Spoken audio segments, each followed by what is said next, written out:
Entonces les decía,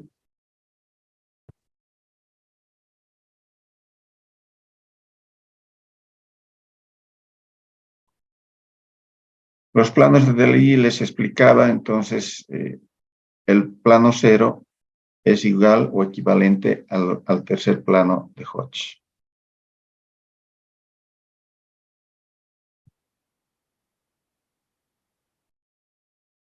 Entonces el punto de referencia, las espinas ciáticas. Ahora, también para comprender un poquito las variedades de posición en las diferentes presentaciones, es importante conocer los puntos de reparo fijos en el estrecho superior, jóvenes. ¿Cuáles son estos puntos de reparo fijos? Tienen que conocerlas de memoria. El promontorio, la articulación sacroiliaca, la eminencia la línea innominada, la eminencia ilopectínea,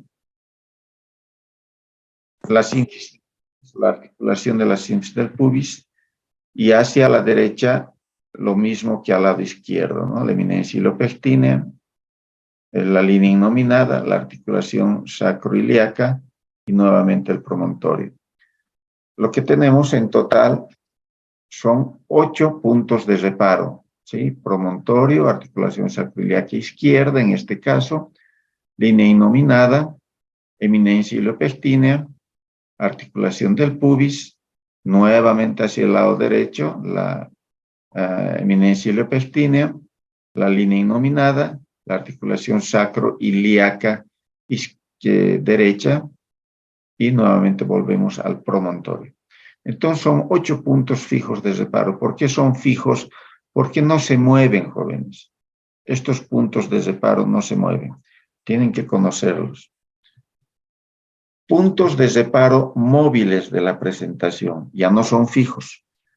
Son móviles. ¿Quién se mueve? El feto. Entonces tenemos que conocer los puntos de reparo móviles. Tenemos el primero, el punto de reparo de bregma o fontanela anterior, el occipucio o la fontanela posterior, la glabela o el fronto nasal y el mentón. Tenemos en total 1, 2, 3, 4 puntos de reparo móviles, jóvenes. Seguimos. Si está en presentación pélvica, tenemos el sacro. Con eso son 5. Si por el azar del destino la presentación está de hombros, entonces tenemos el punto de reparo móvil, que es el acromion. Total, 4 hace rato más 2 son 6 puntos de reparo móviles de la presentación. Entonces, la variedad de posición en total, vamos a decir, son 8 puntos fijos en la pelvis materna y 6 puntos móviles en el feto. Si multiplicamos todo esto, vamos a tener 8 por 6, 48. Tendremos 48 variedades de posición con referencia a estos puntos fijos y los puntos móviles. Les voy a dar un ejemplo. Entonces les decía que la variedad occipito-ilíaca izquierda anterior es la más frecuente, con un 60%. Entonces vamos a ir viendo. Aquí tenemos, por ejemplo, este es el lado derecho de la pelvis de la mamá, este es el lado izquierdo, derecho, izquierdo. Entonces el occipito es el que se presenta, el occipucio, no es el bregma, es el occipucio el que se presenta en las variedades de posición. Entonces, si yo digo el ejemplo por aquí, occipito, ilíaca, derecha, anterior. Es una variedad, una. Les he dicho que son 48. Esta es una. Occipito, púbica. Occipito, ilíaca, izquierda, anterior. occipito ilíaca derecha transversa. Occipito ilíaca izquierda transversa. Occipito ilíaca derecha posterior. Occipito sacra. Occipito ilíaca izquierda posterior. Estas son las dos variedades de posición en las que más se presentan, casi el 90%. 60% esta y esta el 30%. El resto se presentan al 10%. Entonces, este es un ejemplo, ¿sí? Si ustedes quieren poner cualquiera de las otras variedades, pónganle el sacro.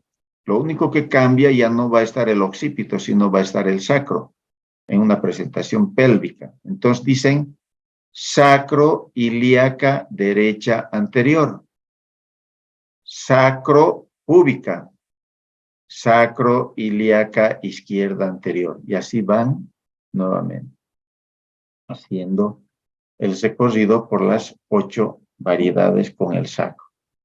Si es acromio, por ejemplo, entonces acromio izquierda, derecha, anterior. Y así van jugando hasta completar las 48 variedades de posición.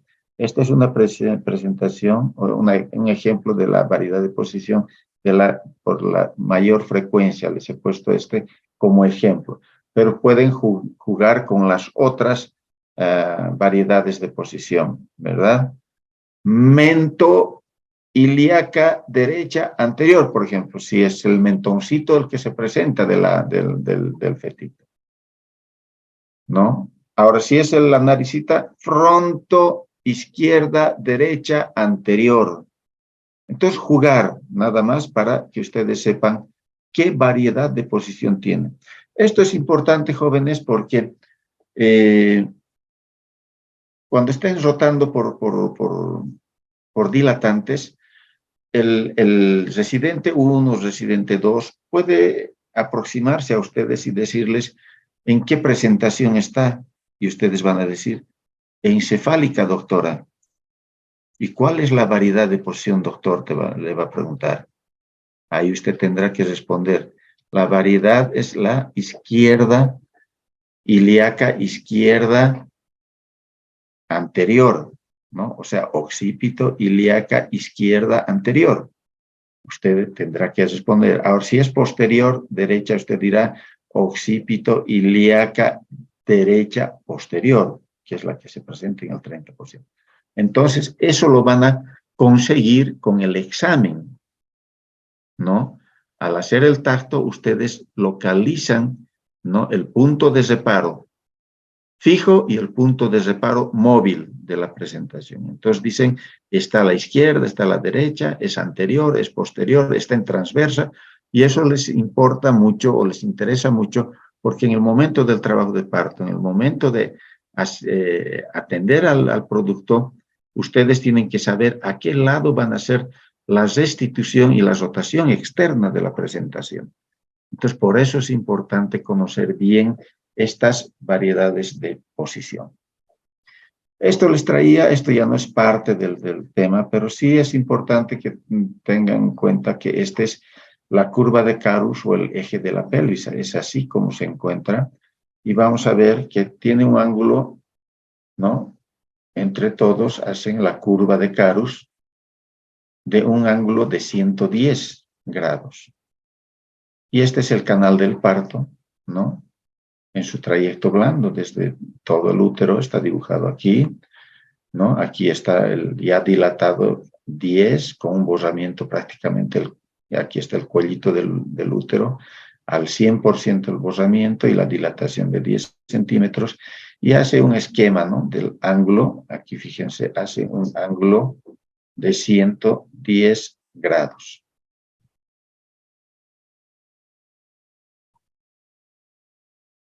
Bien, esa es la parte prácticamente de la pelvis ósea.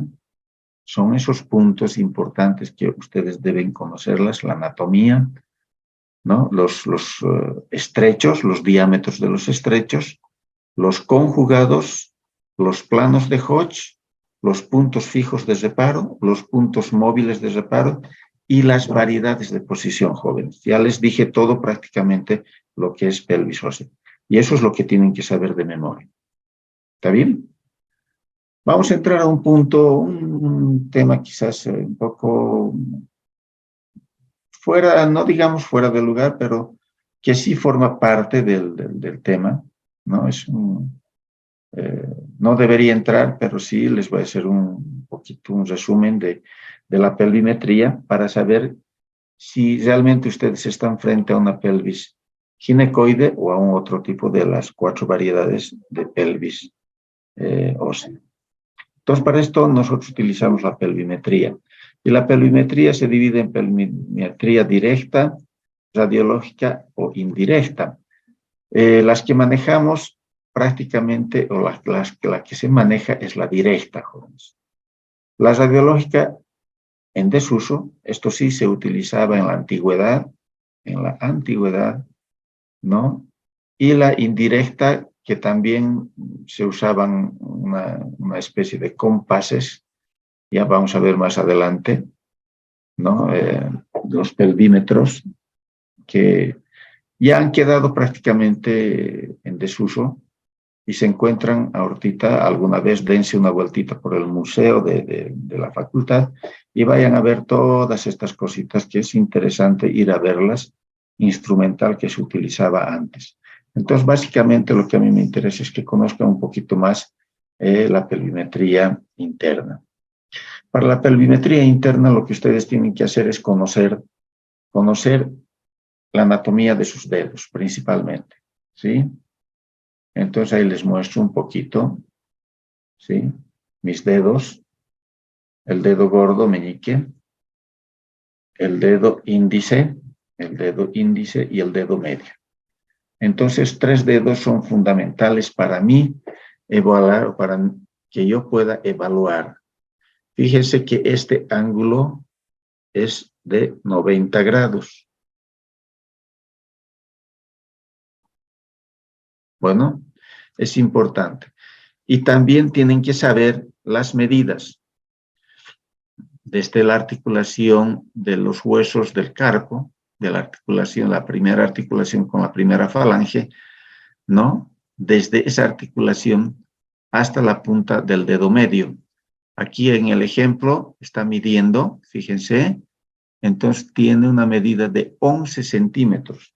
Entonces, cuando yo hago el tacto, yo sé que mi medida es de 11 centímetros, por lo tanto, yo podré ver si realmente esa pelvis es ginecoide o no es ginecoide, si podré tocar o no podré tocar el promontorio. El promontorio, no se olviden que está en el conjugado diagonal a 12 centímetros. Por lo tanto, si esto mide 11 centímetros, no podré tocar el promontorio, ¿verdad? Pero hay muchachos, generalmente varones, que tienen los dedos bastante largos. Entonces pueden medir más de 12, 3 centímetros inclusive, que con mucha facilidad ellos durante el tacto van a poder tocar fácilmente el promontorio. Entonces, para eso es importante que ustedes conozcan y se midan ya cuánto miden desde esa articulación hasta la punta del dedo medio. Entonces, vamos a la pelvimetría interna. Aquí estamos viendo, fíjense cómo está tocando el dedo la articulación, el borde inferior de la símpsis del pubis, y aquí estamos en el conjugado obstétrico. Fíjense, del promontorio a la pared posterior de la sínfisis hemos dicho que mide 10.5 centímetros y el conjugado diagonal que mide 12 centímetros. Entonces, fíjense que no llega el dedo del examinador, no llega, porque su dedito era de 11, ¿no? Su medida. Entonces le está faltando este centímetro aquí. Por lo tanto, no logra tocar el promontorio. Por eso es importante que ustedes conozcan esta medida, ¿verdad? Para poder decir, si yo no toco, si mi medida es de 11 centímetros y no toco el promontorio, casi puedo decirles con seguridad que esa pelvis es ginecoide. La otra forma de medir también o valorar, digamos, la pelvis ginecoide en este caso es nuevamente haciendo el tacto, ¿no? Y tocar las espinas ciáticas. Hemos dicho que el diámetro biciático es de 10.5 centímetros. Fíjense, aquí hace un arco, más o menos, o sea, en el sentido en el que va de una espina ciática a la otra espina ciática. Una forma de poder valorar es abriendo. Si ustedes abren estos dos dedos, ¿no? El índice y el medio, van a ver que esto es de algunos 10 o un poquito más. Entonces, si ustedes introducen, hacen el tacto y logran tocar las dos espinas ciáticas, intentan tocar y saben cuál es la medida de esto, entonces ustedes van a decir, esta es una pelvis ginecoide. Es una forma de valorar. También medirse el dedito, la falangina, falange, falangina y la falangeta, para ver la pared posterior de la sínfisis del pubis, ¿no? Es convexa y aquí, fíjense, está midiendo, ¿no? El tamaño de la sínfisis del pubis. También es importante para poder valorar la clase de pelvis que tiene la paciente.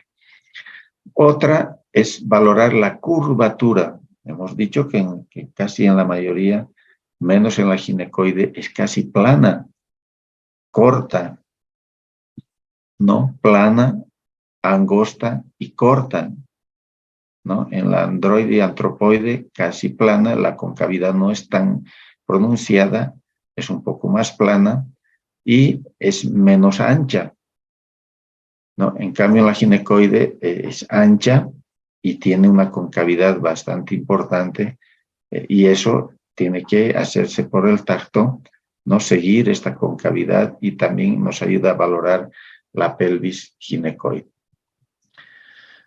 El ángulo subpúbico, ya les decía, esto les he mostrado, fíjense, esto es un ángulo de 90 grados y les he dicho que el ángulo subpúbico en la pelvis ginecoide es de 90 grados. Entonces, una forma de valorar, fíjense, es haciendo esto.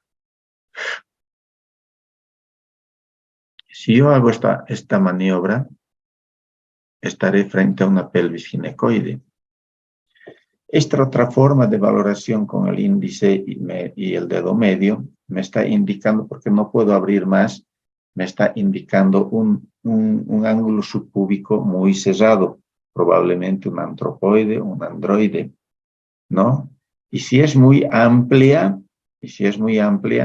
también estaré frente a una pelvis platipeloide, si es muy amplia, o finalmente también valorar, fíjense, las tuberosidades isquiáticas, cómo coinciden con el ángulo de 90 grados del dedo meñique y el índice.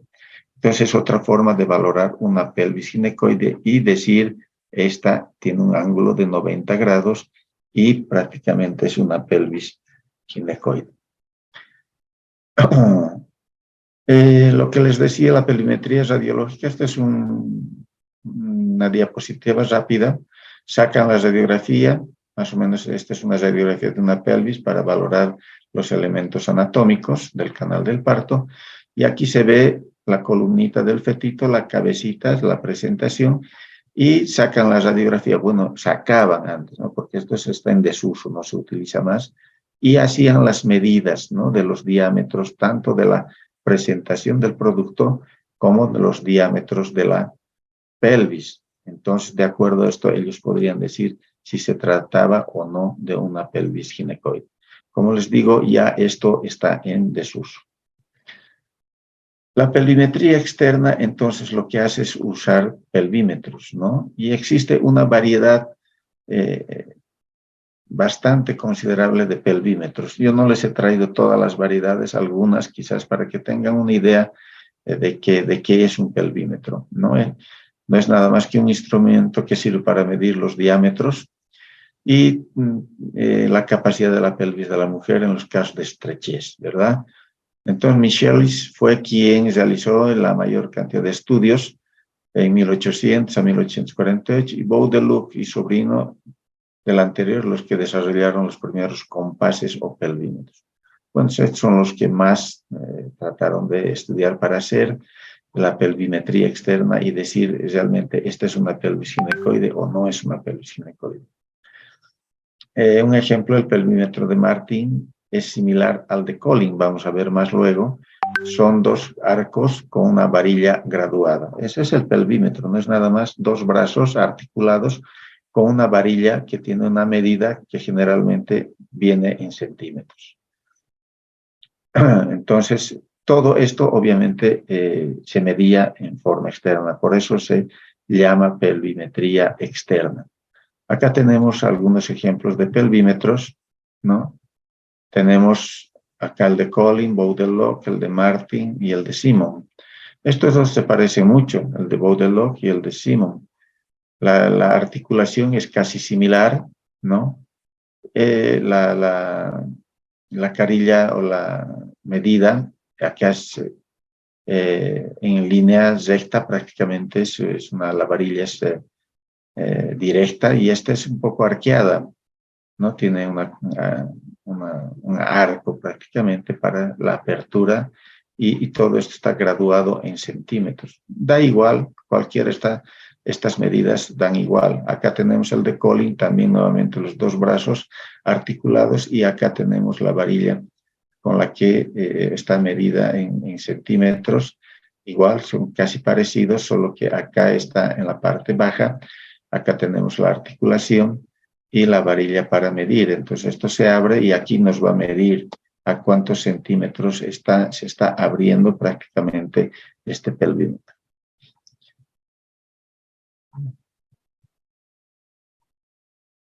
Antes también se hacía la pelvimetría externa y se veía el rombo de Michelis. Este rombo de Michelis no es nada más que tomar puntos de reparo entre la quinta lumbar, la espina ilíaca posterior superior, las dos espinas ilíacas posteriores superiores, izquierda y derecha, y el pliegue interglúteo. Entre la unión de estos puntos nos daba el rombo de Michelis, ¿no? Con todas sus dimensiones, tomando en cuenta que ustedes tienen que conocer, ¿no? Todos estos valores, 7.5, 6.5, el transverso de 10 y este de 11. Entonces, si ustedes trazaban, obviamente se trazaba con lapicérito todo esto y se formaba el rombo de Michelis. Si lográbamos estas medidas, entonces estábamos frente a una pelvis ginecoide. ¿Cuáles son las medidas de la pelvimetría externa? Es decir, lo que vamos a medir en forma externa. El vitrocantéreo, que mide 32 centímetros, el bicrestal mide 28, el biespinoso mide 24 centímetros y el de Baudelot mide 20 centímetros.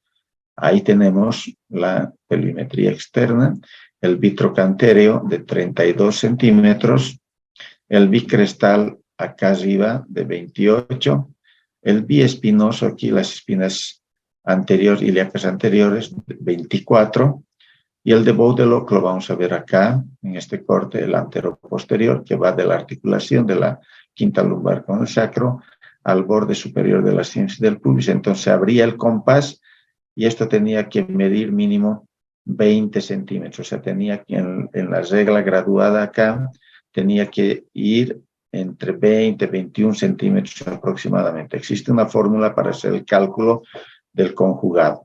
Entonces, esas son las medidas de la pelvimetría externa. Vitrocantero 32, bicrestal 28, biespinoso 24 y el de Baudelot 20 centímetros. La pelvimetría externa, fíjense, entonces vamos a ir con ejemplos, ¿no? Acá tenemos el de Baudelot, el que les decía, ¿no? De 20 centímetros. Este es el vitrocantéreo, ¿sí? De 32 centímetros, el bicrestal 28 y el biespinoso de 24, ¿no? Entonces, también hay que conocer estas mediditas de memoria. Obviamente ya no se utiliza, jóvenes. Entonces,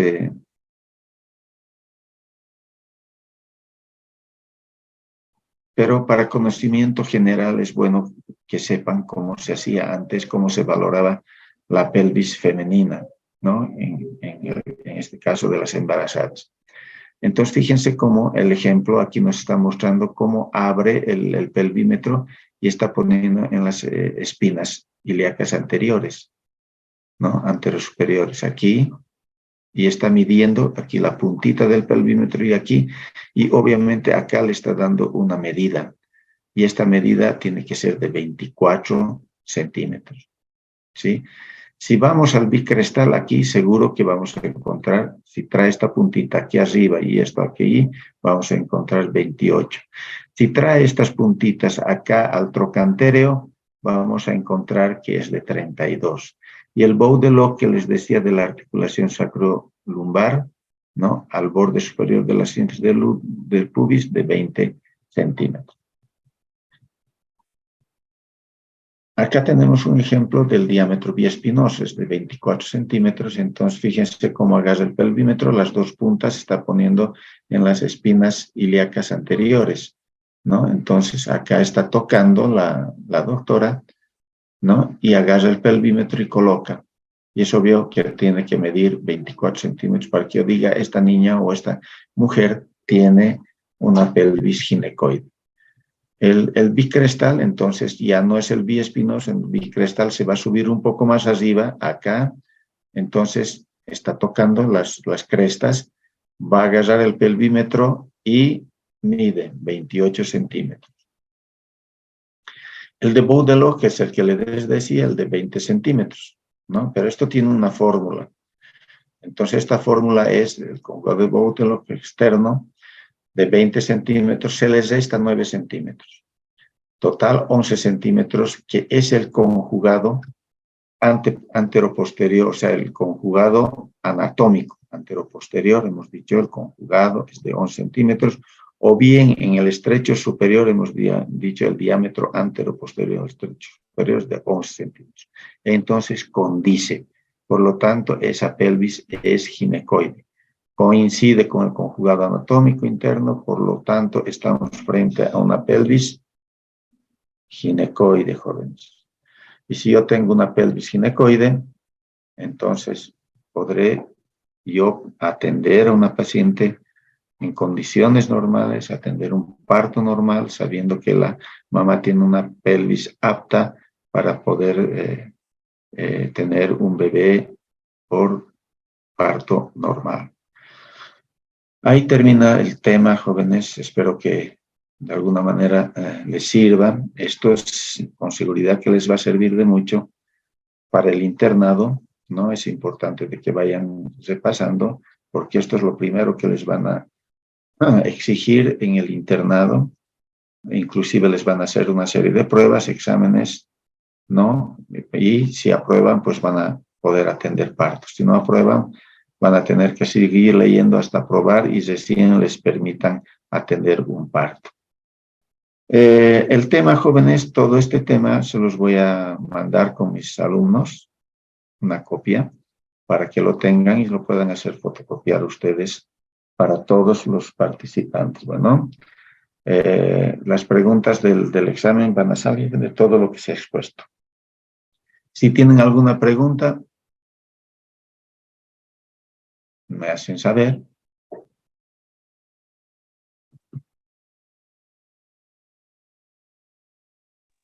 Doctor, en Dime. caso de que la paciente tenga otro tipo de pelvis que no sea la ginecoide y que no sea apta Perdón. para, o sea, en caso de que la mamá tenga otro tipo de pelvis que no sea la ginecoide, Ajá. ¿no daría normalmente luz por parto normal? ¿O se le haría Nunca, cesárea? nunca, hijita. Porque habría lo que se llama, más adelante van a ustedes llevar seguramente indicaciones de cesárea, ¿no? Entonces se llama desproporción cefalopélvica. Para eso se valora la pelvis, ¿no? Entonces la desproporción cefalopélvica puede ser de causa materna o puede ser de causa fetal. En este caso, si tú estás valorando la pelvis, entonces estás diciendo, todas esas medidas que les he dado no condicen con una pelvis ginecoide, estás frente a una pelvis muy probable androide o antropoide, ¿no? Entonces, tú tienes que ver a cuál corresponde. No creo que sea platipeloide ni androide, lo más probable es que sea antropoide. Entonces, ver a qué tipo de pelvis, por lo tanto, no va a acceder esa pelvis a la cabecita, o sea, la cabecita no va a poder franquear ese canal del parto. Por lo tanto, el examinador, en este caso, el especialista, ¿no? Te dirá que esa pelvis no es apta para el parto, por lo tanto es una pelvis estrecha, es lo que comúnmente dicen, es pelvis estrecha, no es una pelvis ginecoide. Todos los diámetros van en favor de una pelvis no ginecoide, probablemente una pelvis antropoide, y no es apto para el parto. Por lo tanto, existe una desproporción cefalopélvica de causa materna. Ahora, cuando se valora la cabecita del producto y la cabeza es muy grande y ustedes tienen, por ejemplo, una pelvis ginecoide normal, pero la cabecita es muy grande o el fetito es macrosómico, ¿no? O sea, el feto es muy grande, no va a poder de repente tener por parto normal. Entonces ahí decimos, aquí existe una desproporción cefalopélvica de causa fetal. Ya no es de causa materna, sino de causa fetal, ¿no? Entonces, para eso es importante que sepan, por lo menos aprender cómo valorar una pelvis ginecoide al momento en que la paciente se presenta en su consulta. Es decir, prácticamente es muy difícil valorar una pelvis en la consulta externa durante el prenatal, porque es muy incómodo, ¿verdad? A ver, no tiene trabajo de parto, no tiene nada, y que le estén diciendo, le voy a valorar su pelvis. La paciente se va a molestar, ¿no? Porque imagínate, vas a tener que estar metiendo los dedos a la vagina, yendo a las espinas ciáticas, querían tocar el promontor. Entonces, me parece muy molestoso para la paciente. Generalmente se lo hace durante el trabajo del parto, ¿no? Entonces, la paciente como que está un tanto más preocupada de las contracciones, de los dolores, que no le va a afectar mucho que ustedes puedan hacerle un tacto. Simplemente le dicen, vamos a valorar la pelvis, vamos a ver si hay dilatación o no hay dilatación. Entonces, la paciente accede a la valoración de la pelvis si ustedes tienen esa facilidad. Además, que esos planos y además la parte blanda está muy relajada, está muy elástica. Entonces, permite la valoración en ese momento de la pelvis de la paciente. Bueno, otra pregunta, si es que hay.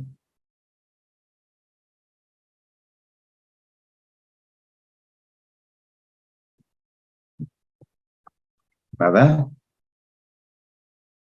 Doctor, aquí tengo una pregunta. A ver, aquí tienes una pregunta, dale.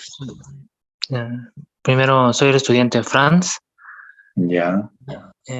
Mi pregunta es, doctor, si el feto se encuentra en el cuarto plano de Hodge,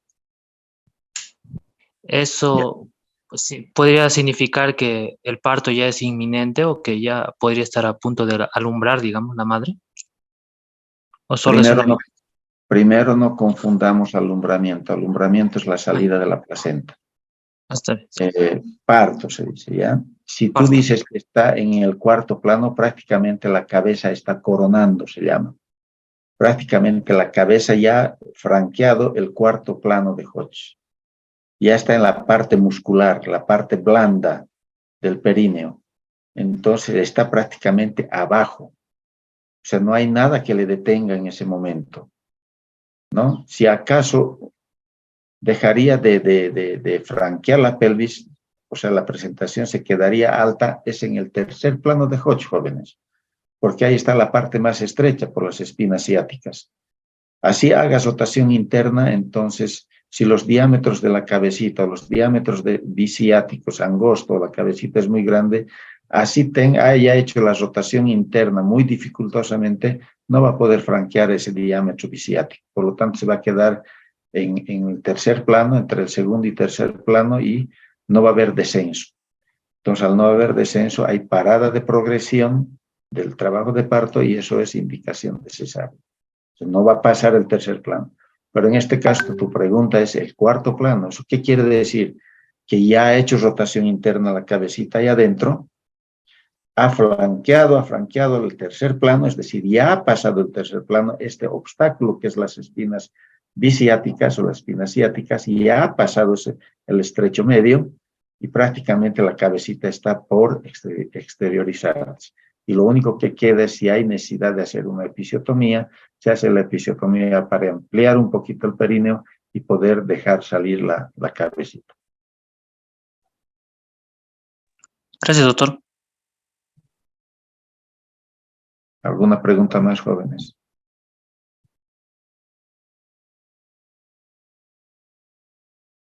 Bueno, entonces les voy a enviar el tema con sus compañeros para que lo tengan ahí.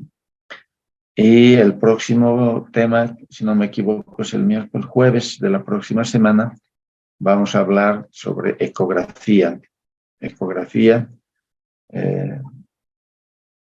en ginecología obstetricia, ¿no? Entonces nos va a llevar un poquito de tiempo porque es bastante largo, aunque he tratado de resumir lo máximo, pero también es importante el tema que conozca. Bueno, joven, si no hay más preguntas, nos vemos conmigo el próximo jueves. Hasta el jueves. Hasta luego, doctor. Hasta luego, doctor.